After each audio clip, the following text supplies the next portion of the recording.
sky was completely red, and it was so dark. Headlights didn't even do no good. You couldn't hardly see a car in front of you. It was that dark, and ash flying everywhere.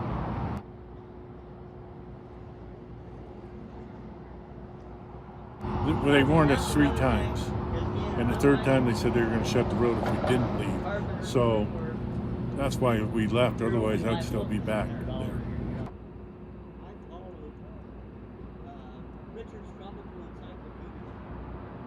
Unplugged everything that I basically could except the refrigerator, and took a couple pots and pans, took 2 duffel bags, and some family things that are valuable, that was family orientated, and get emotional there, and split. And I waited until the very last minute until I heard the sounds and the horns, and I realized, well, it's time to leave.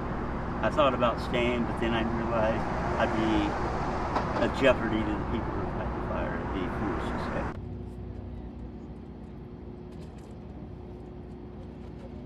This fire right here is the worst wildland fire coming close to our towns that we've had yet.